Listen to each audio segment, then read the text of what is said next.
Right, starting the chapter on memory. Hey guys, I can't remember what chapter we're supposed to be covering.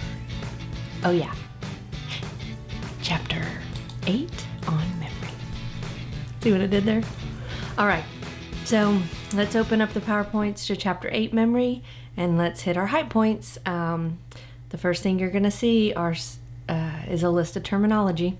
Hopefully that's helping you either make flashcards or review for the test or even define and have them out ready when you're taking the test. And then hopefully some of this stuff I'll make more come alive a little more to help you understand. So skip slide 2. Let's go straight to slide 3 or whatever you're looking at, the slide that just defines memory. So let's start out with the basic definition.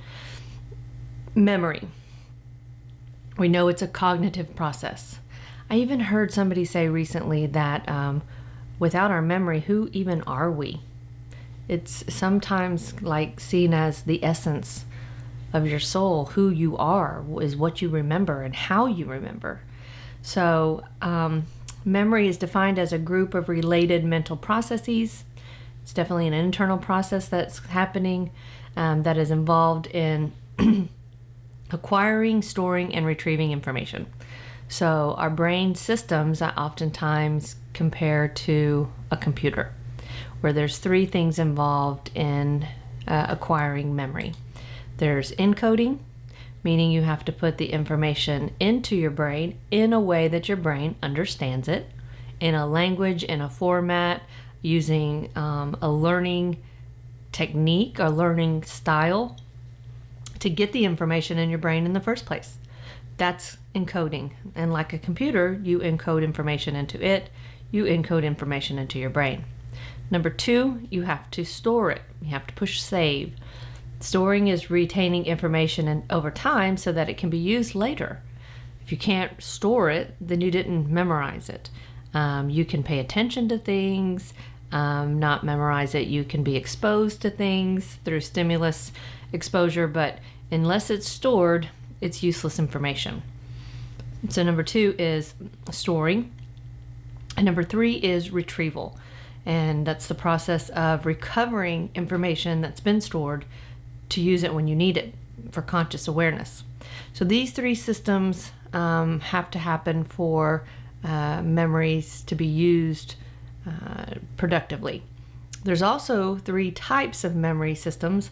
So 3 and 3 there. And we're going to talk about the stage model of memory. So if you go to the slide that says the stage model of memory, it's information that is transferred from one stage to the next. So I'm going to have to explain this to you. Hopefully you're looking at the visual and as if I was writing it on the board, and this makes a little bit of sense. So for information to be stored, it has to go into long-term memory. That's the end goal. That's the final destination for information, long-term memory.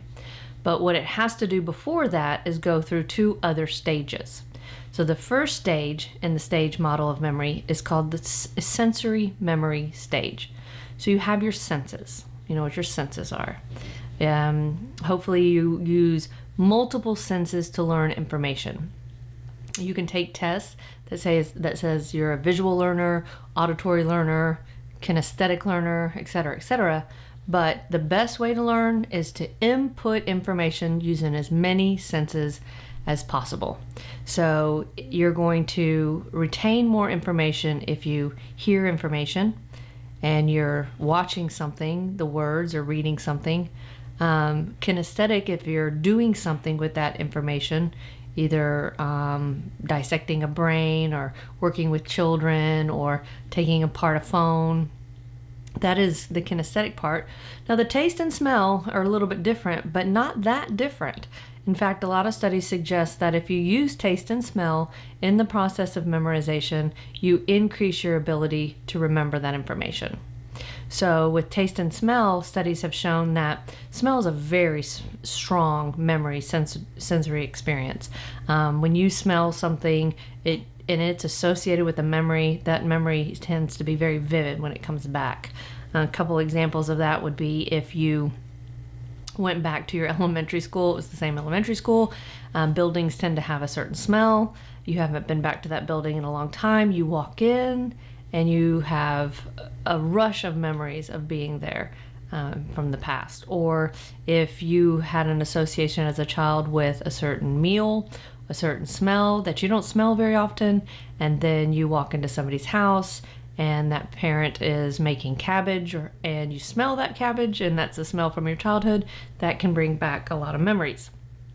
So smell is definitely a component in storing information, and so is taste. There have been studies that suggest that just the smell and taste of peppermint can help increase retention. So the studies, and you can look this up, but the studies suggest that, multiple studies, that if you chew peppermint gum or suck on a peppermint mint, or even have a peppermint scent of like a pencil, then if you are smelling or tasting that particular smell or taste as you're learning information, and you bring that scent back into your environment as you're tested on it, you'll retain and remember more. So I remember trying this, but it's as simple as this. If you use a peppermint scented pencil when you're doing your math work in class and homework, it's suggested you use a peppermint scented pencil when you're taking the test. It will help generate more memories. I think that's interesting. So with the first stage model is sensory memory.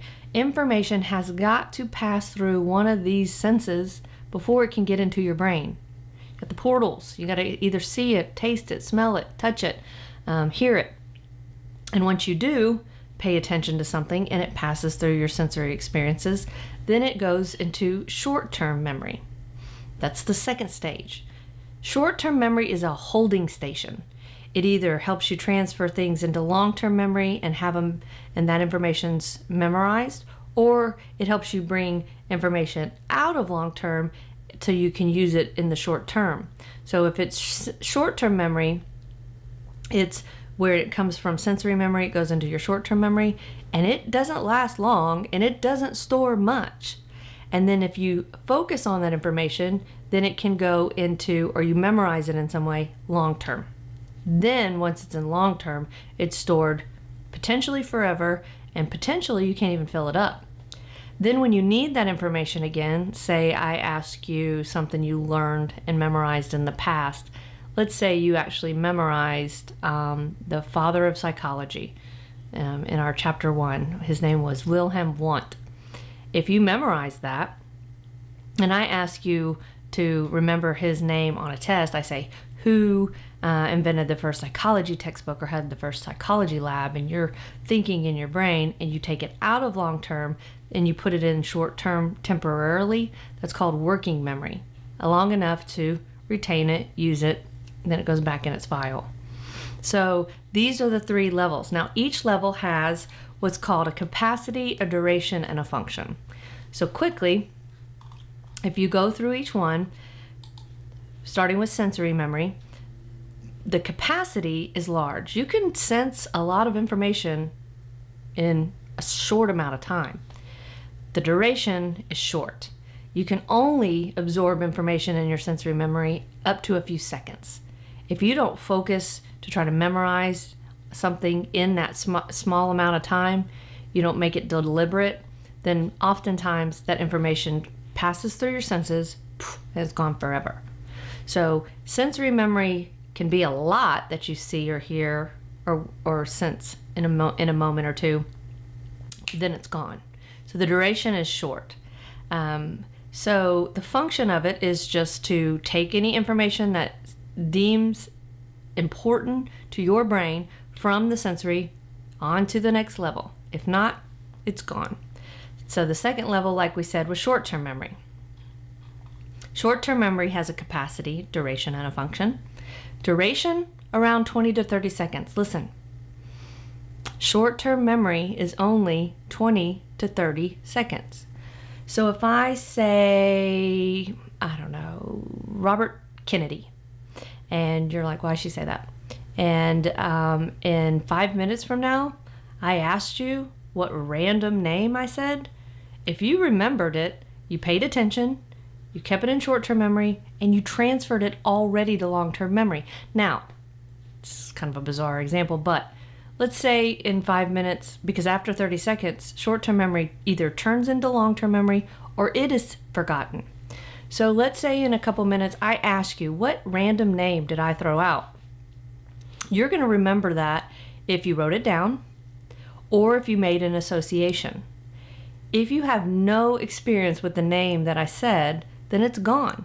Now, I might say it and you recognize it, but it's very possible that in 2 days from now, I could ask you, what random name did I say in the lecture? And you have no idea. So the name was Robert Kennedy.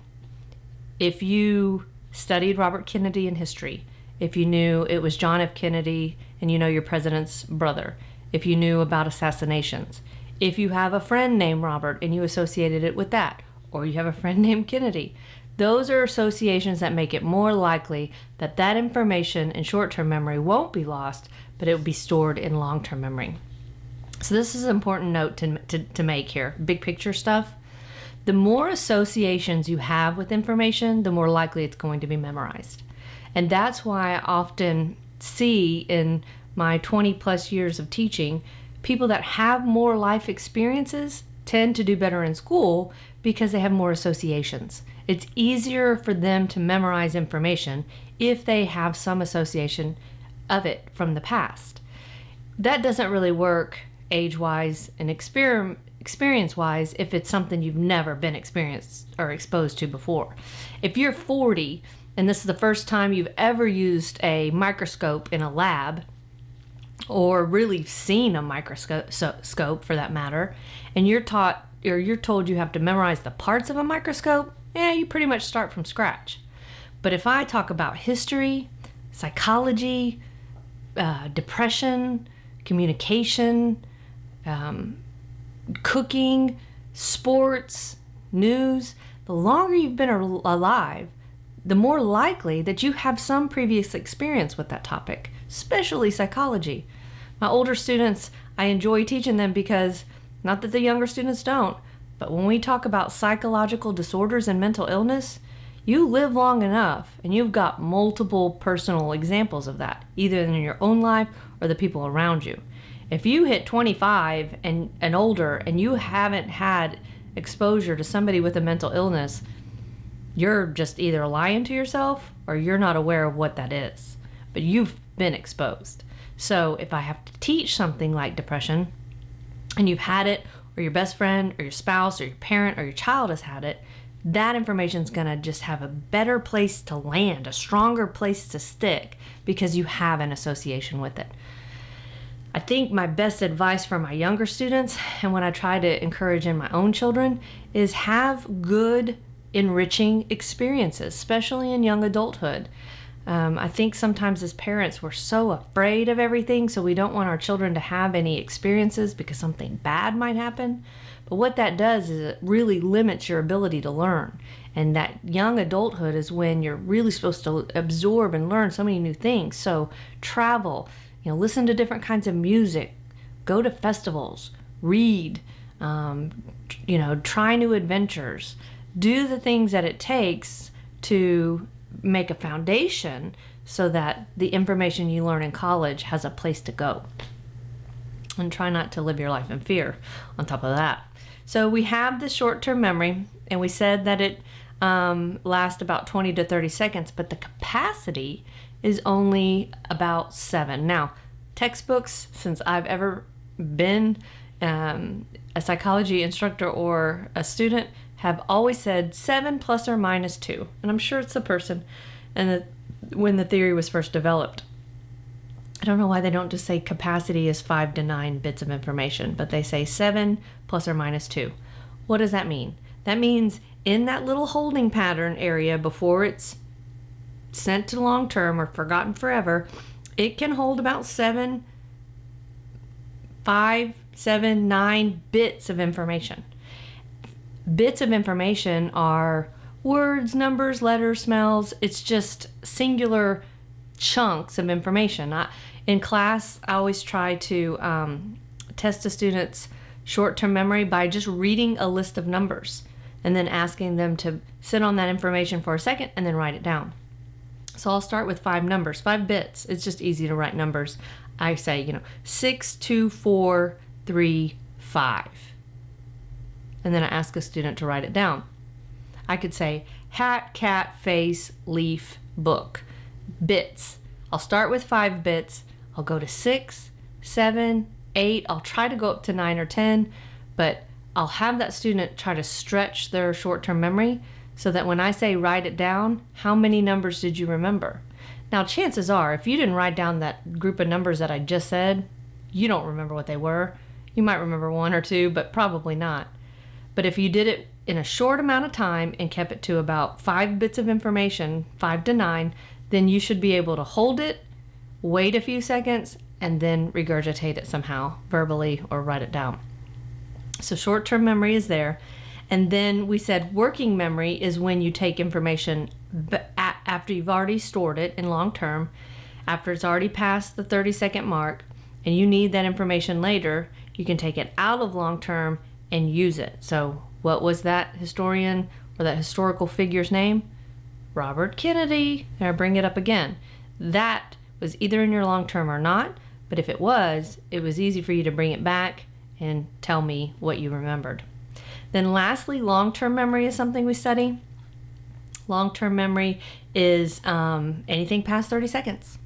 So if you say, my dad says this a lot, he has memory issues, and he will try to tell me like perhaps a TV show or a movie that he saw the night before, and he'll say, oh, that guy's in it, and he's in a lot of action movies, and he can't remember the actor's name from the movie the night before, which, let's be honest, sometimes I can't either.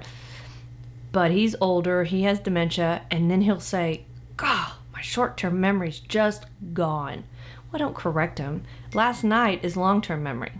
So anything past 30 seconds is considered a loss of long-term memory ability, not short-term. Short-term would be whatever I said 20 seconds ago or 30 seconds ago. All right, so with long-term memory, it has different memory systems labeled different ways. Those memories can last a lifetime depending on the health of the brain, such as my dad losing long-term memory because of age and disease. It could be, memories can be lost because of damage, like a concussion, or psychological damage in some cases of amnesia. So long-term can last a lifetime if it's a healthy brain. So we should say in most situations it can be, but it's not necessarily a guarantee. And lastly, your brain long-term storage is limitless, meaning that you can't fill up your brain. Now, I know some people, as they study, their head hurts, they think it's full, they get distracted, but wow, that brain system can hold much more than most people realize. So let's go down to the chapter or the slide that has the boxes of the different types of long-term memory. That would be slide number 12, if you're looking at my PowerPoints. So types of long-term memories. So we know it's a holding of all our memory systems. But then long-term memory can be split into explicit memory and implicit memory, also called declarative and non-declarative. So with explicit memory, these are memories that are stored in the brain that have conscious recall. Excuse me, if you remember what conscious recall is when you purposely bring up information, when you're aware of something. So things that take some kind of effort to recall. So conscious recall is things like trying to remember facts and information for a test or personal experiences you've had in your life. But explicit and declarative memory is memory that you have to consciously, voluntarily, willingly pull up that information. I need to think of this, here it comes. So in that explicit memory category, you have semantic and episodic memory, subdivisions of that. Semantic memory is general knowledge, facts, and figure. Semantic memory is the father of psychology, the Pythagorean theorem, the capital of Utah. These are all considered memories in your brain that are most likely semantic memories. I sometimes use the example of trivia or Jeopardy or things of that sort as semantic memory. Another kind of conscious explicit memory is episodic memory, and those are experiences and events that you've gone through. So, anything that has that personal connection that you went through. It could be yesterday eating with your family. It can be a year ago prom night. It can be 10 years ago your wedding. It can be 40 years ago going to your uncle's funeral. These are all considered experiences, and they're stored in episodic memory, and they are conscious memories if you can pull up and recall that information. Now, the other side is implicit memory. That is non-declarative memory, and that's memories without conscious recall. So those are things that we don't have to actively pull into our brain, like I have to with this lecture. I have to think about what I'm going to say, and then the slides kind of help me follow along. But there are also things that my body is remembering to do right now without any conscious recall. Things that are happening involuntarily, like I'm breathing. That's good. It's good that I don't have to remember to breathe, because my personality, I would forget and I would die. But breathing happens involuntarily, and my brain remembers to do it. Thanks, brain. My heart is beating. My blood is pumping. My lunch is digesting. I am blinking.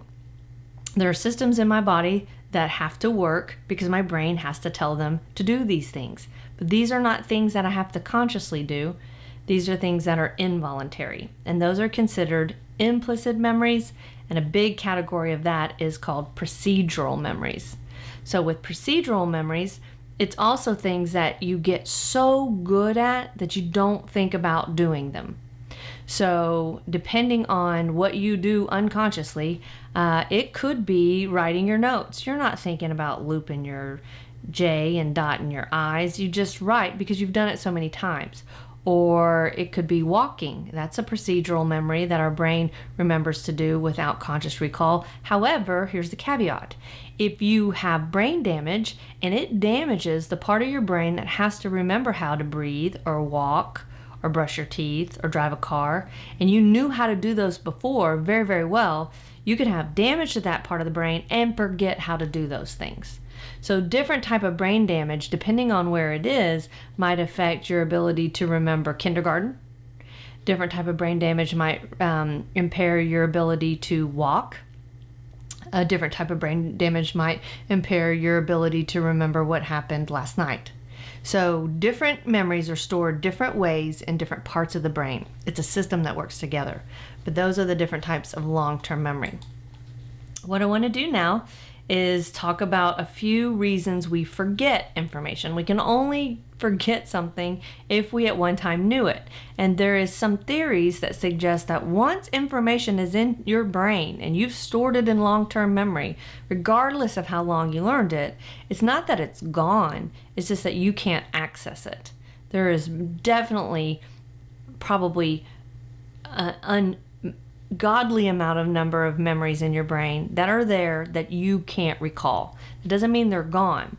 It just means probably one of a few things is, one, you need to be reminded, or you have to maybe seek some kind of situation where you deal with some emotional kind of conflicts that allow you to remember things that were painful as a child. There could be multiple reasons you don't remember something, but it doesn't necessarily mean it's gone. So let's talk about some of these theories of why we forget. Flashbulb memories are memories that are very specific.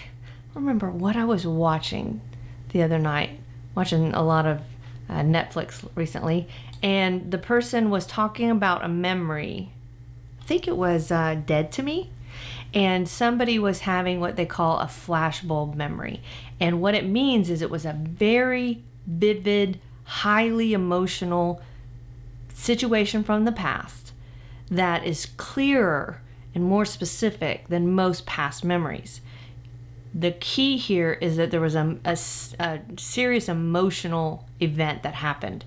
A serious emotional event, like extreme, could be very sad, very angry, very happy, very scared, but it's very.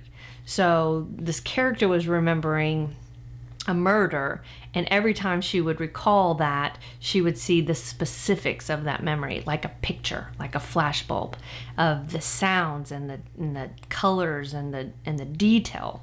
So usually flashbulb memories are emotionally charged, but they don't necessarily mean they're more accurate than other memories. And you can also read about false memories, but typically these flashbulb memories are a very significant part of your past, and the memory of that event is very, very clear, very, very detailed. All right. The next one we're going to talk about is tip of the tongue experience. The only thing I can tell you about that is most people have experienced tip of the tongue, TOT. That means when you have information stored in long-term memory, but you just can't get it in the moment.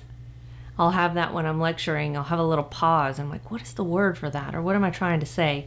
And it feels like it's at the tip of your tongue. I mean, like it's almost there. Walking through Kroger and seeing somebody you knew from elementary school, and you know them, and you just can't remember their name. And what typically happens with TOT is a couple hours later, when you stop thinking about it, you're in the middle of dinner, and you say, Bill! And they're like, what? That was his name. You remembered it, but not in the moment. Then you have what's called the serial position effect.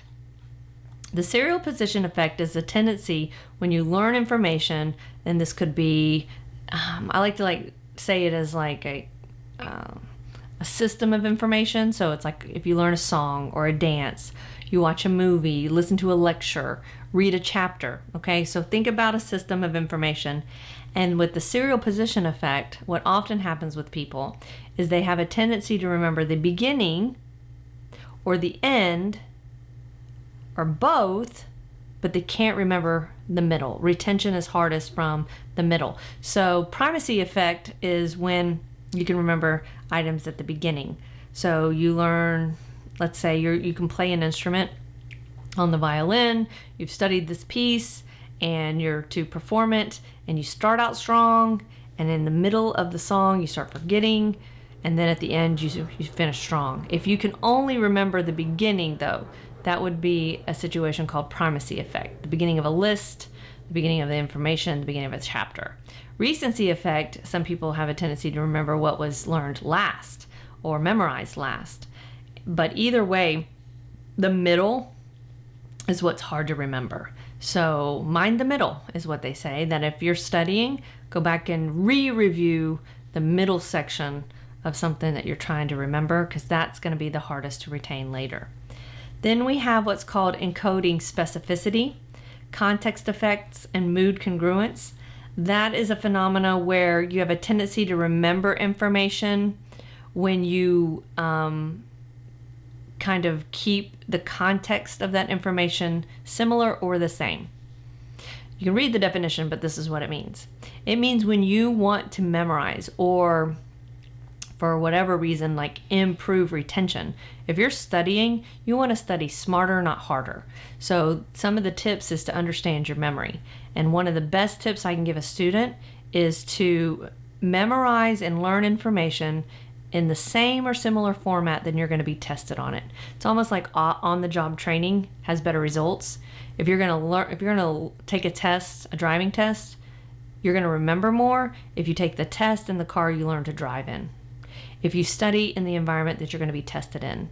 If you're going to study and you're tested in a classroom, in a desk, with the bright lights and the uncomfortable seating and the quiet environment, then you need to study that way as much as you possibly can, because your brain does better when the contexts are similar or identical.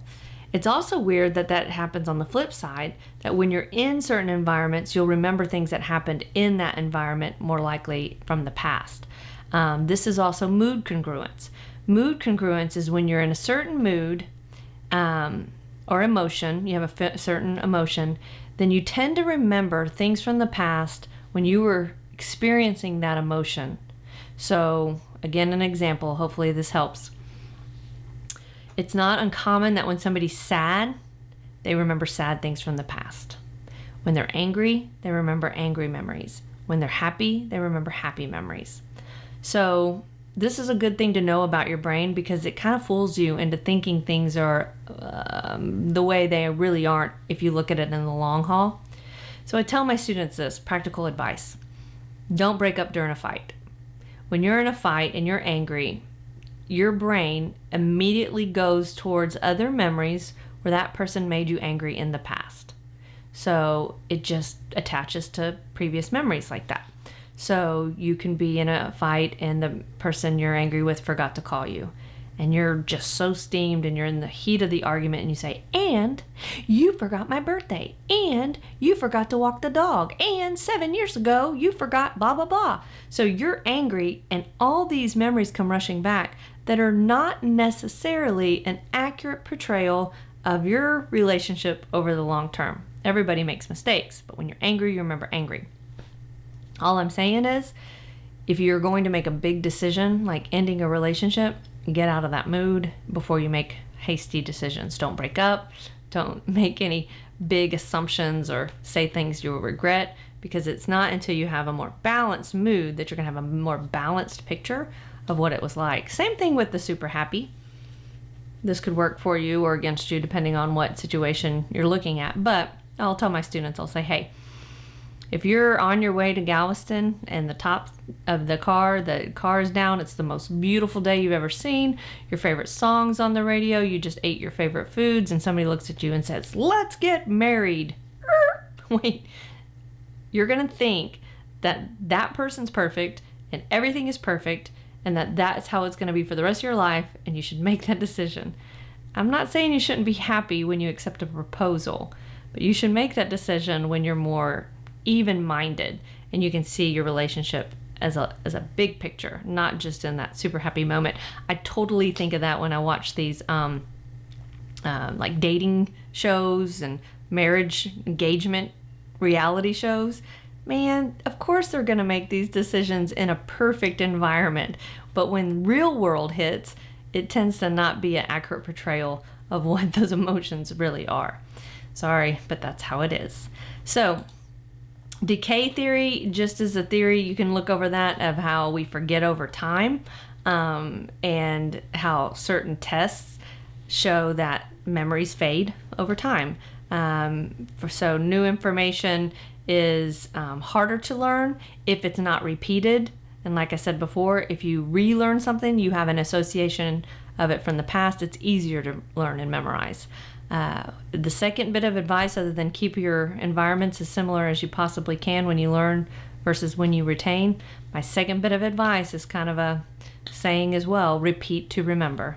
The more often you repeat information to your brain, you expose your brain to it in any sensory capacity possible, the more you do it, the more likely you memorize. And there's no shortcuts. So getting into the habit of, if you have to memorize 100 terms for your science class, that means you look at how much time you have to study, you maximize that time, and you do it every day for 10 minutes until you have to be tested on it.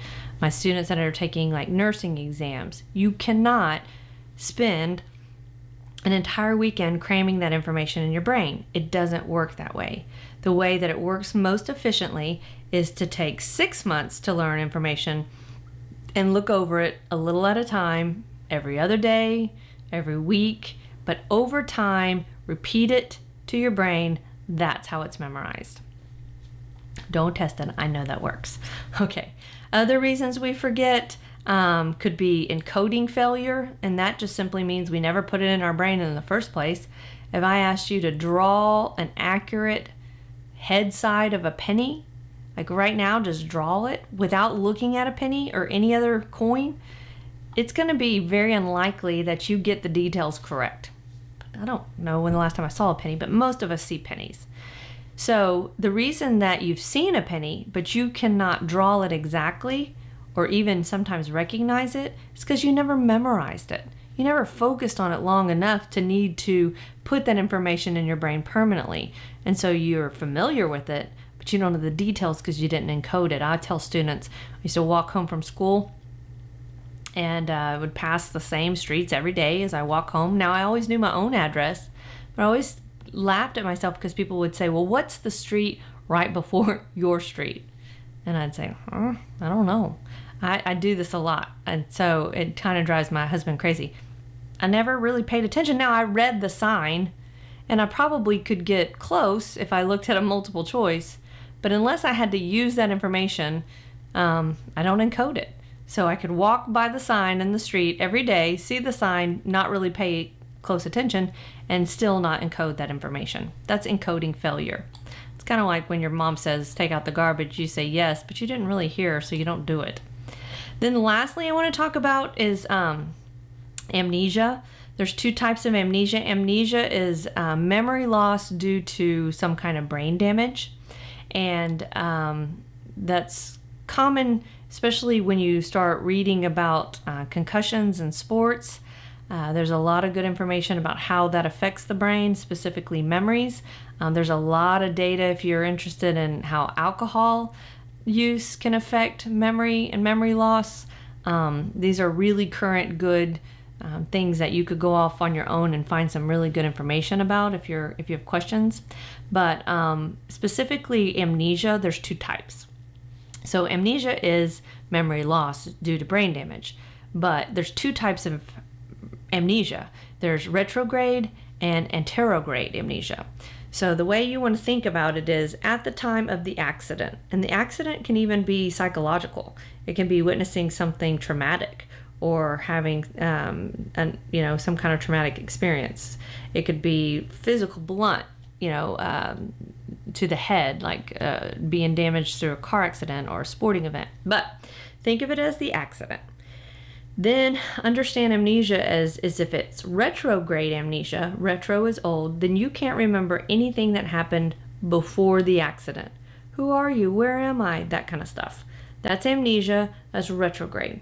There's another type of amnesia that after the damage, you can't form new memories because of where the damage is and how it affects your memory system. So with anterograde amnesia, you can remember yesterday, you can remember your 10th birthday, you can remember everything you used to know, but when you have to learn new information, you can't. And that memory system almost continually wipes itself out, where it makes it incapable of learning new information. This isn't the best example, but it's a good one that a lot of people relate to. There's a movie called 50 First Dates, Adam Sandler, and the character in that date, in that movie, she is unable to make new memories after her accident. So every day starts anew. It's like when she falls asleep, her brain system kind of resets, and she can only remember what happened after the accident. Drew Barrymore.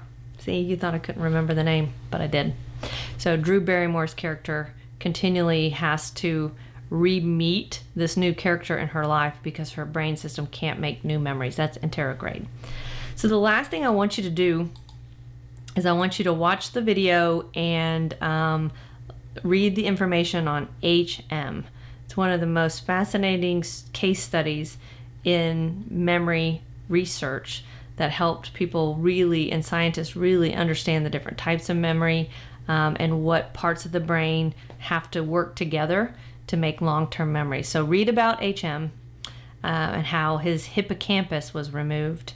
And then lastly, just look at the diagram of the brain to kind of help you see what parts of the brain are primarily involved in retaining memories. So you're going to look, after you watch that information on HM, you'll know more about the amygdala, the temporal lobe, the cerebellum, and the hippocampus. So go study the brain, use your brain.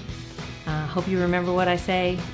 Maybe someday we'll meet on the street and I'll say, hey, what's that name that I used in my lecture on memory? See if you stored that into long-term memory. Okay, I'm done. Thank you guys. Have a great day.